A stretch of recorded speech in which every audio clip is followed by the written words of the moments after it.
All right, folks, welcome to another episode of Justin and Donald Save America.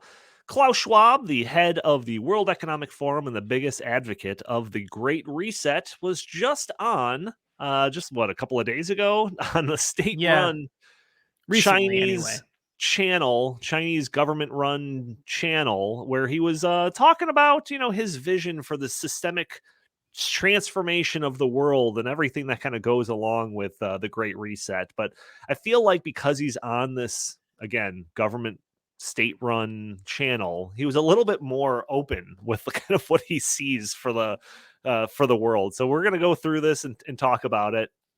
It's like a 3 or 4 minute clip. I have not watched this clip. I'm coming in very clean. I've seen little bits and pieces of You're gonna love quotes. it. I've You're gonna seen some absolutely love headlines. it. I've seen some emails go around, but I have not watched this. So you're getting my firsthand reaction to good old Santa Claus here. But before we hit play on this, I do put that message out there. Every one of our videos that you can help get our content in front of more eyes just by doing a couple of things. Won't cost you a penny, only will cost you a couple of seconds. Those things include subscribing to this channel if you have not done so already, hitting that like button, sharing this content if you think it's worth sharing, or even just leaving a comment underneath the video. All of these things help break through those big tech algorithms that prevent content like this from being shown to more people. And as always, I don't think I mentioned this, Donald Kendal here, joined by Justin Haskins. We've been some of the loudest voices when it comes to sounding the alarm on ESG and good old Klaus Schwab and his Great Reset plans. So we're gonna jump right into this. Anything you want to say before we hit play on this, Justin? I can't possibly oversell Oh God. this. I think it's tempting to take like just a couple things that he says here and you just sort of run with that, the systematic transformation of the world, stuff like that. Sure. But if you listen to it in whole, it is very revealing and interesting conversation. And I think, and you got to keep in context as you're listening to the video, you're watching the video, if you're watching us on YouTube. Remember, he's talking to a stooge essentially of the Chinese Communist Party as he's saying all of this stuff. So and he knows that. So this is all within the context of him talking to the Chinese, a representative, essentially, a propagandist, essentially, of the Chinese Communist Party. You got to keep that in mind as you're watching that. Okay, good thing to note. And I will say, just because we made sure the sound levels were right when right before we hit record, that the lady in this video, the interviewer, is a little bit softer spoken, whereas Klaus comes through nice and strong here. So I just don't want you to blow out your eardrums when he starts talking because you cranked it up when she was talking. So, all right, I'm going to rewind it all the way to the beginning here, and we're going to get going. And Justin, feel free to tell me to stop if you want to add some context or comments or anything like that. In the APEC this year, both the leaders meeting and also the APEC CEO summit, you just spoken at the opening panel, Professor. So how do you see we would be able to, with our capability, to carry on this kind of discussion in the right direction? We have to define the specific elements of the global system. For example, nature and environment, climate change, and then to see what are actually the areas where we can make true progress, where we can have a real impact. I'm very glad that China is integrated into our initiative to plant 1 trillion trees in the next 10 years. Okay, you can stop here. You can stop here. So tree plan. I'm not opposed to that plan. Yeah. So first of all, a couple things before we get to the trillion tree thing, which is just like ludicrous. The context of this is he was at this APEC thing, is an Asian Pacific Economic Cooperation Partnership thing. Okay, this is a government business, public-private partnership type deal. The idea is it's about pro-globalization, pro-trade, all this stuff. It's mostly Asian countries, including China and others that are involved in it, but there's also non-Asian countries like Australia who's in this. The United States is weirdly in it. I don't really understand. I guess because we buy a lot of the crap from Asia.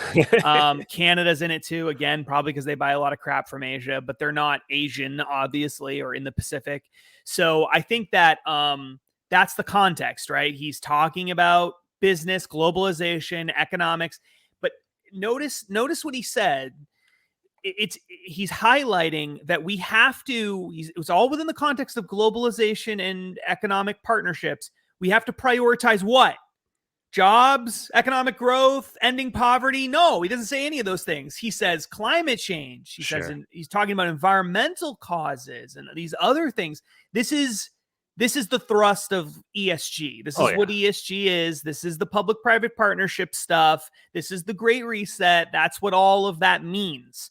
Mm-hmm. Why doesn't he care about poverty and all that other stuff? Because that's not really a main focus of the ESG agenda. That they never talk about that. Have you ever noticed that? They never talk about poor people. It's always these other things. Yeah. So that's one of the things that's going on. So she's saying, well, what do we need to do? And he's saying, well, we got to focus on climate and all this stuff. So that's why he immediately goes to, well, China, I really love how you guys, you're China, right? You're a Chinese person. I really love how you guys in China are going to plant 1 trillion trees. Yeah. Now,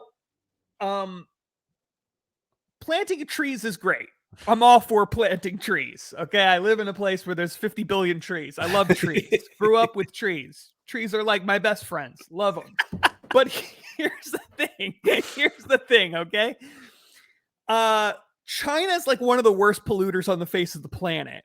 And not just like CO2 emissions, but actual pollution. Actual pollution. Like actual toxic sludge. Like things that actually glow in the dark when they spews out of their factories. Like they actually have like fish by the thousands and millions probably dying in their rivers because of how much pollution they're just like dumping into it.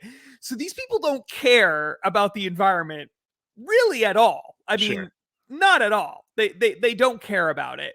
So the idea that they could plant 1 trillion trees and that this is like the focus of his thing, like, oh yeah, you guys, you're the tree planting people, right? It's like, no, they're the toxic sludge people, actually, not the tree planting people. So this is the beginning. The only reason I'm highlighting this is because this is the beginning. Later on, it comes out again of the bizarre. Remember, this guy supposedly cares about helping people and ESG and the planet and climate change, but he doesn't take the opportunity to criticize them for all of the stuff that they're not doing. Instead, he finds a stupid tree planting program to focus on and say, well, yeah, you guys like to plant trees. And it's like, well, what about all the coal-fired power plants that you don't like? And what about all the toxic sludge? And what about all that? Well, trees, planting trees. That's what we care about. So I want to highlight that only because later on it gets even worse.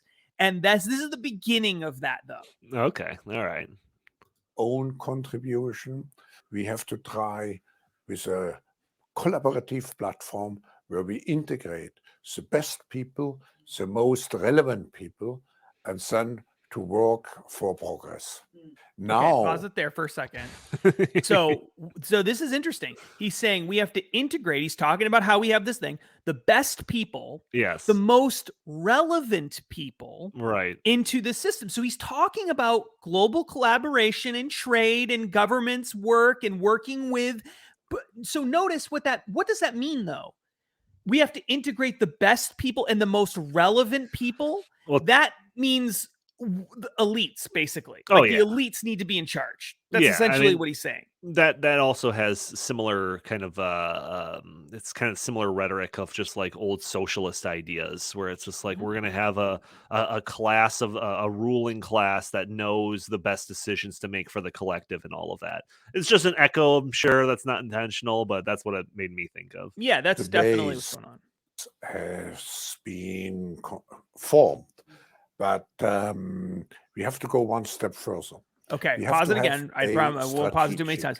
But he's saying the base has been formed, okay, in the context of we've got to put the most relevant people, the best people, all the businesses focused on climate change all together. The base has been formed. So I believe he's talking about this is the Great Reset. Okay, This is the foundation for the future. All right, he's going to get into the future in a minute. is the foundation of the future is being built and formed on the Great Reset principles. All right, go ahead. Good. We have to construct the world of tomorrow. It's a systemic transformation of the world. So we have to define how the world should look like, which we want to Okay. come out of this transformation. Pause. All right, period. pause. Yeah. So- I mean that automatically, like, because we've been following all this stuff, the great reset, great narrative, and all of this, and the common refrain from these people when they're at their conferences is that they're the ones that are constructing the future. They have to plan and design the future. He always talks about how, like, there was one thing that we were listening to where he's like, I don't want to, like, talk about politicians and lawmakers as if they're politicians and lawmakers. I want to refer to them as the designers. They're the ones that are designing the future. So that's just another example of him using that same type of talking points. And it's all immediately comes after he says we need to have the best and most relevant people making the decisions. And then he says, we're going to construct the future. The foundation is being built, right? All of this is in the context of we got to battle climate change, and China's part of this conversation, and all of that stuff, and all leading to what? To a systematic transformation of the world. Right. Well, what does that mean? What does that mean? I mean, a systematic transformation of the world. Well, that's not saying, well, we need to make the world a better place, or we need to, it's not even saying we need to battle climate change. It's saying we need to transform the whole world systematically. Right. Like that's more than just all these people who talk about this, like, this is just some crazy conspiracy theory. You guys are just making all this stuff up. And it's like, are we? This guy is calling for the systematic transformation of the world. He's sitting down with a representative, a propagandist from the Chinese Communist Party. Like, give me a break. Obviously, that's what whether he can pull it off or not is a different question. But the idea that he wants it, like, how is that a conspiracy? Clearly that he wants that. Yeah, right, no, they'll fact check us and say, this isn't some type of secret plan to transform the entire world. We're like, yeah, we know, we agree, it's not secret. Yeah, no. Earlier, we have the great narrative of so-called the globalization, and everybody believe in it, and everybody think this is our shared future. Now, as the world is changing, we need to reshape again the vision, as you just said. But how to bring everybody on board? So is now the opinion globalization has failed, and we are entering into an era of deglobalization. I think that's wrong. It's very of wrong. course, we have the reshaping of certain supply chains. So for certain physical goods, we may see much more reshoring or homeshoring. In reality, the world has moved closer together. Okay, because, pause it here. Okay, so he's saying, like, she brings up the great narrative. Okay, which is interesting. We don't have time to go into what the great narrative is right now because it's very complicated, and you and I have done like an obscene amount of research on that, and we're gonna do that more in the future, I promise. Yes. But the idea is that is about the future. That is about the blending of technology and all of these other the Great Reset and technology and the future world that they're constructing and building that he's talking about. That's what the great narrative movement is. It's the Great Reset, except in the future with new technological transformations, a whole new world, and a whole new. It's very complicated, but you have to understand as soon as she says that, it's obvious that the conversation has at least some overtones of how are we going to advance all this stuff out in the future? What is that future world going to look like? Yeah, one of the only thing that at this point that you need to know about what the great narrative is that it's just this common story thread, this common narrative that everybody, all the stakeholders, all the people that are buying into the Great Reset are all sharing this similar narrative, the story that makes sure that we're all going towards the same path. That's what his great narrative is. Correct. And he's the idea here is to try to convince people, and he's going to be very specific about this later on, that these big sweeping systematic transformations of the world, it's for the better. We're all going to be better off as a human civilization if we all it's for the go greater in that. good. It's right. It's for the greater good. So he's saying globalization is a big part of that narrative for the future. Okay. That's one of the core ideas of the World Economic Forum. The idea that you have to have the systematic transformation will lead to more globalization and all of this stuff. So he's talking about that as well. And did you hear the disdain when he was talking about the reshoring, or like this idea that people are going to try to just do manufacturing in their own own countries, like some what are they, from the 1800s? Right. And keep in mind, yes, he's making that and globalization and all that stuff, but keep in mind, he's talking to someone he's talking to China. Okay. Right.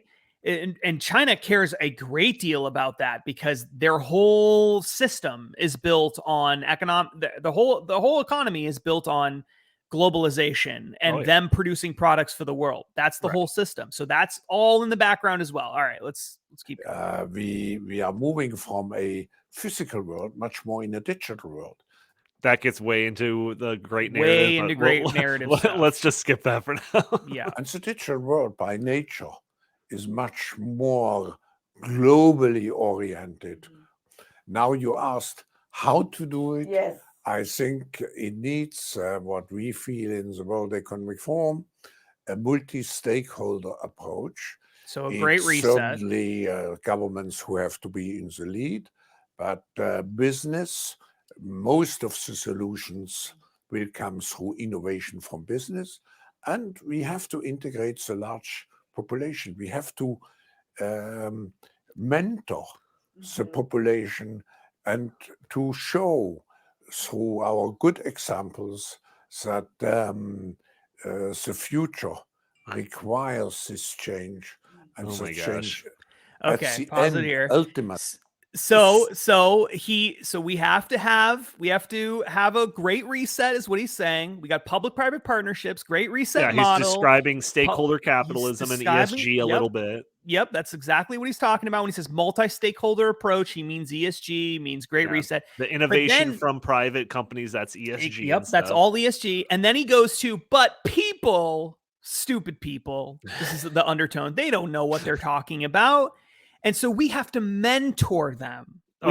We have to mentor them and teach them and show them. And we have to give them a positive example. We're positive. We're going to be their positive example for them and mentor them. I mean, seriously, this guy is a caricature of everything that we say that they are. I mean, we couldn't have written this ourselves any better than this guy is just up here talking off the cuff. It's amazing how condescending and how just elitist this person is that unbelievable. Also, I mean, that kind of also gets into that great narrative. Again, I haven't watched this video, so I'm not sure how much. I know it's great reset and stuff, but it transitions. It's getting into the great narrative. It transitions away from it. Everyone's being told these same stories or whatever. Right. No, and then this last line here is about, so he's, again, just keep in mind, he's saying we got to mentor the population. All right. And then at the end, ultimately, will be beneficial for them. Wait. Let's stop there for 1 second. Ultimately, it'll be beneficial. I mean, there might be like decades of pain and suffering and starvation and all that stuff, but ultimately, we have to mentor them. We have to mentor them and give them an example, and ultimately, they'll realize they're better off this way. That's what he's saying. How do you understand this ambition of China to have the Chinese path toward modernization and share it with the developing world? Okay, pause that. That is loaded with all kinds of meaning. All right. So she says, how can we, what do you think basically of China's ambition? She used that word, ambition, to merge the Chinese cultural past with modernization. So when she says Chinese cultural past, she doesn't mean like, chopsticks. Okay. Sure. She's talking about, dragons and like the language. She's not talking about like actual culture. She's saying, how do we merge she's talking about the China model. What do you think of Collectivism. this ambition of merging the communist party's view of the world like that with globalization and, mixing capitalism with some authoritarianism? And what do you think of that? And then she even goes on to say, and us sharing this with the developing world. So like Right. Africa and these other poorer nations. What she's referring to there is like the Belt and Road Initiative and other things that China's doing to export their authority and influence on the rest of the developing world, and especially in Africa and places Right. like that. While importing all of their rare earth materials and resources. Yes, they're essentially colonizing them, and Yes. it's a more modern form of it, but it's essentially a colonization. So he asks him about this. So this is a perfect opportunity, Klaus. This is your time. You care about ESG, you care about people and the planet and all the freaking ESG pillars. Now's the time. All right. So how does he respond to this? Notice he feels uncomfortable. You can tell because he knows what he should say deep in his heart. He knows what he should say, but God help him, he's not going to say it. So watch him squirm away from this and then find ways to, instead of criticize China, throw him some nice fat compliments because we can't upset the Chinese overlord. So let's see. I respect China's achievements, which are tremendous over the last over 40 years since the opening up and policy and reform policy came into action. I think it's a role model for many countries, but I think also we should leave it to each country to make its own decision what system it wants to adopt. And I think we should be very careful in imposing systems. But the Chinese model is certainly a very attractive model for quite a number of countries. Wow. Yes. Wait, it is indeed. That's the money quote in my opinion that I saw like little headlines about quite a number of countries where he says that China, I gotta play it again. Systems, but the Chinese model is certainly a very attractive model for quite a number of countries. So now to give him a little bit of credit here, he says that what did he say? He praised basically what China's been able to do in the last 40 years after their reform model. So what he's talking about here is basically in the early 90s, they the ruling party of China kind of opened the door to just like little bits of free market concepts. They had certain special economic zones where there was a respect for a certain limit on private property ownership and all of that, and they allowed a little bit of free market into their system, and it resulted in an insane amount of production, an insane amount of lowering of poverty rates in the country, and all of this stuff. But they've retained absolute control over it, right? So the Communist Party of China still has complete authoritarian control over the entire country. They basically can allow certain companies to do better, and they can punish certain companies that they don't want to exist in their system or whatever. So, I've praised the liberalization of the Chinese market system or whatever since the 90s. But to say that like they're the model for like all of these other countries or something, that makes it seem like, you have some free market elements, but you still maintain control over all of it. That's the model. And that's essentially what I accuse the ESG Great Reset system of being. You still have capitalism, but we get to make the rules for that capitalism. So it doesn't surprise me at all that he's proposing that the Chinese model is something that should be replicated elsewhere, because that's what he's trying to do here in the Western society. That's exactly right. And he's very careful to say only positive things about it. It's a role model for other countries, he says, right? This is something that's very attractive for other countries. And it's like, yes, you're right. There are many other countries around the world that look at the Chinese model of blending absolute tyranny with some free market capitalism ideas or not even free market, but just capitalistic ideas of private property ownership, Yeah. together as a more efficient system than just the government owning absolutely everything and Exactly. controlling everything. When people in China were dying by the tens of millions all the time, yeah, that was worse. No doubt about it. Like, everyone agrees. But the people who look at that model and say, that's what we want right there, those are authoritarians too. You know, Yes. it's not like those are the good guys. Like, oh yeah, like they like the Chinese model, like it's so successful. Look at all the people who've been lifted from poverty. Yeah, look at all the people who are in concentration camps. Look at all the people who've been executed for basic drug possession. Look at all Sure. the one child policy and 2-child policies and all the other crazy things. He doesn't, that's fine to praise them if you couple that with the criticism, but he doesn't. Oh, He doesn't. no. He only No, praises them. And you know, like you might hear conservative or libertarian types again praising that liberalization of Chinese the economy or whatever since the 90s, but that was also with this idea that that was a trend line and that it was going to continue to get progressively more free market, and they would continually progressively make more free market decisions and choices and whatever. And I'm not that optimistic about that. I think they found like a nice balance where they're like, oh yeah, we'll still reap the benefits of this capitalism that we allow to happen, but we still have an iron grip on everything that's going on in the country. Yeah, there's a when we used to talk a lot about sort of the basics of socialism, which we haven't done in a long time, but when we were really hyper focused on the basics of socialism, one of the things that we would talk about a lot is socialist systems. True socialist systems are always a race to the bottom, because what happens is workers realize at some point that it doesn't really matter how hard they work, because everybody ends up with the same amount of wealth relative to their needs anyway. So there's no incentive to increase things. So what ends up happening in a lot of cases are in a society that tries to go into full communism and social and really advanced forms of socialism, people become really inefficient.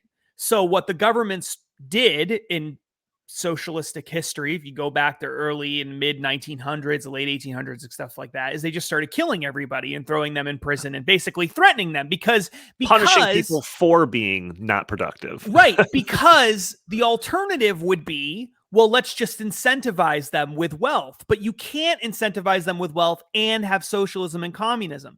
So what China realized was, you know, actually, we can incentivize people with some wealth and property, and they build a social credit scoring system around this and everything else.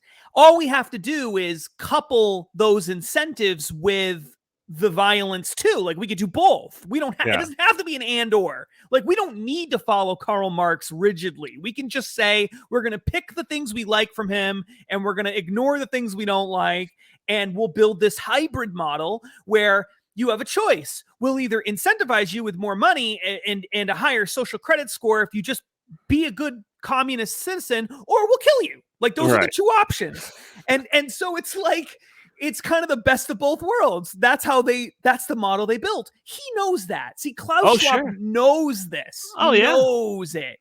And he doesn't criticize it. And he knows that she's asking him about it, which is why he's so hesitant at first. And so the answer is really repugnant in a lot of ways, right? Because you almost have an obligation as Klaus Schwab. You have a moral obligation to say, you guys are doing some really terrible things over there, but there are things you do that are pretty good too. And I like the progress you've made, but I would really like to see you guys advance human rights better and free speech and, you know, all this stuff, and not, you know, maybe release those million Uyghurs from the concentration camp. That'd be pretty nice of you to do. But instead he ignores all that, just praises them and moves on. Yeah. And maybe you shouldn't be welding people into their apartments when there's like a sign of COVID in the area. Like, that's probably not something that you guys should do. Exactly. The context of all of this is just, the fact that he didn't say anything is really egregious given the context of the moment we're in and everything that's happening in China. They've got protests everywhere, people dying, lockdowns, mass imprisonments, concentration camps. It reminds me so much of when they asked John Kerry about I wish we had that clip right now. That would be perfect. Yeah, They no. asked John Kerry about the climate change thing in China and why aren't they doing enough, right? And No, what no, did no, he no. say? It was about like solar panels and how he wants to create more solar panels, but they're being made with like slave labor. We have Okay. reports that these solar panels are being made with slave labor in China. Like, how can you be in favor of this? And he says, "Yeah, you know, I'm the climate czar. I'm not the genocide czar." Yeah, Something like that. yeah, it's something like that. I'm not the human rights czar, or I'm not the genocide czar. Yeah, that's what he said. In other words, that's not my problem. Like, that's not me. That's not my responsibility. And it's like that's the attitude that a lot of these people have who work with China. And so it's an incredible interview. That's the end of the interview, essentially. It's an incredible interview because it has so much in such a short period, a conversation, and it's loaded with all kinds of additional meanings and all of the stuff. But the reason why I wanted to spend some time on it is because it clearly illustrates that the plan is a globalized ESG great reset of all of society, a systematic transformation of the world, a systemic transformation of the world. That's the plan. Clearly, he lays that out very clearly here. The plan fits with the China model. Whether that is exactly the same thing or that's a slightly different version of it, he doesn't see it as a conflicting issue. He doesn't say, oh, you guys need to do my model of multi-stakeholder approach. He says, yeah, a lot of people find that attractive too. These can coexist, these two ideas, is also a key takeaway. And the third thing is, they don't really care about the environment. They don't really care about people. They don't really care about human rights. And how do we know? Because if they did, which is supposedly why ESG exists, it's about saving the world and helping people and stopping climate change, they would be so much more critical of what they do in China, which is the opposite of all these things that they supposedly care about. So the fact that he's not criticizing what they're doing is proof that this really isn't about the things that they always say it's about. You know, and I'll point out, just for benefit of the doubt reasons, that like, even if he did have those thoughts, he probably wouldn't bring them up in this interview. If he did bring this up in this interview, we'd never see this interview because the Communist Party of China wouldn't even allow this interview to take place without those parts edited out or anything like that. But the thing is, we've read tons of Klaus Schwab stuff. We've read his books. We've listened to his lectures. We've probably more in the know of Klaus Schwab's like beliefs about the world than most people. And there is a complete lack of any of that stuff. Even when he's not being interviewed by some, stooge of the Communist Party propaganda wing or anything like that, he still has very little to say in terms of criticism of China or the way that they operate their country at all. So, you might say like, well, it's unfair to expect him to bring it up in this context or something, but he doesn't bring it up anywhere. So that's yeah. One thing I want to point out. I understand I understand that point, and I think it's somewhat reasonable. I get that, but I would argue that we live in a time when, okay, let's give a more recent example. All right. And this isn't going to make sense to people that are watching this video a year from now, but if you're watching this video when it comes out, you'll understand what I'm saying. Very recently, Donald Trump just had a dinner at his home where he was meeting with Kanye West, and Kanye West brought with him someone who is a white supremacist, or this is how he's being presented. I really don't know anything about the guy, but supposedly he's a white supremacist. So Donald Trump has been heavily criticized for having dinner with a white supremacist. Just by association, the guy happened to be there. Donald Trump, as far as I know, didn't even invite him. Someone else invited him who Donald Trump invited. And now this is proof of him being a white supremacist. But it's okay. That's wrong. That's horrible. Everybody hates him for that. He's getting all sorts of negative media attention. But Klaus Schwab can sit down with someone who's basically a propagandist for, a regime that has murdered and imprisoned millions and millions and millions and millions of people. And he doesn't have to say anything bad about them. He can praise on them, and that's totally fine. We have this weird thing in our world today where for whatever reason, nobody thinks that China is as evil as it obviously is. It's obviously I'm not, the people of China are not, obviously, but the government of China is like an evil institution. There really is no question about that. I mean, they're mass imprisoning people. They execute you for having some marijuana in your pocket. Like, they're evil people. And yet we give them all a pass. And it's like inexplicable. If this was the Nazi party, if this was some Nazi organization, even if they had no power, it was just some group of crazy Nazis that don't have any power. And he did this exact same thing. We'd all be saying, well, look, proof this guy's a Nazi. They'd be condemning him. But because it's China, it's okay. Yeah, it's even worse than that too, because he thinks he's part of this crew that thinks that climate change is an existential threat. We're all going to die if we don't do something right now about it, and all this. And he is part of a wing of the Democratic Party or whatever that's pushing for the transformation at the very least of our energy sector, trying to close down coal power plants or anything that. Yep. Yeah, that would put one more molecule of CO2 in the atmosphere and all of this. And if we don't do this now, we're all going to die. And then he's saying nothing but nice things about the Chinese country, the government, that like for every coal power plant that's shut down in the West, they open up 3 more in China. So it's like even if like that isn't an issue, like I'm not the genocide, the human rights czar over here. I only care about climate change. Even if in that very narrow focus, China is the complete antithesis of what you're advocating for. So what ESG crazy category does China do well in if we were to give an ESG score to China? Like, it's certainly not the E, it's certainly not environmental issues. They're like the biggest polluters in the world. They don't care about any of that stuff. It's not, as you said, they're building coal-fired power plants and all that, even though that's supposedly causing catastrophic climate change. It's not the S. This is a horribly racist regime in a lot of ways, and they are violating human rights all the time and mass imprisoning people, and they don't allow people to have free speech. They shut down certain parts of the internet. They monitor everybody. They have, the biggest surveillance apparatus in the system in the whole world that's ever existed in human civilization. And they're the model that other countries should strive to be. They are. They're the role model. It's like, I mean, it's incredible that he would say that, and everyone just goes about their day as if this guy's a perfectly good champion of the people. Yeah. The Great Reset movement and the ESG movement and all of that is not about helping people or helping the planet or anything else. It is just about making money. That's mostly what it's about, I think, but making money and expanding power and centralizing it and all. Oh, I think that the whole ESG Great Reset system is these people that the elites that are at the top of this is they're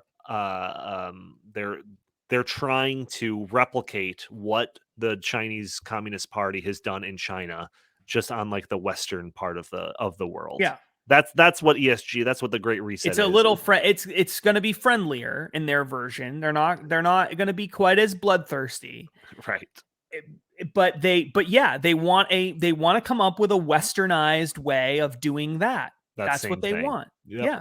And we didn't prepare for that, so we don't have the quote, but there are many quotes where they essentially say exactly that. No doubt. Yeah. All right. I think that should probably do it here. That should probably do it for us for this segment of Justin and Donald Save America. Like I said at the beginning of this episode, you can really help us out. You can help break down that big tech algorithm that prevents content like this from being shown to more people just by doing a couple of things. Hitting that like button, subscribing to this channel if you haven't already, sharing this content, or even just leaving a comment under the video all really helps us out. Justin Haskins, where can the people find more of your work? They can find me on social media at Justin T. Haskins on Facebook, Twitter, Getter, Parler, and all the other social media platforms. And of course, heartland.org, stoppingsocialism.com. and all of the, if they just Google my name, they'll find a whole bunch of articles that I've written and all of that stuff. The Hill, Fox News, all of that. Right. And you mentioned stoppingsocialism.com, which we got new articles going up there every day. And also, you can find most of that content shared across different social medias if you just look up Stopping Socialism, whether it's on Facebook or Twitter or Instagram, you name it. All right. That's going to do it for us. Thank you for tuning in. We will talk to you next time.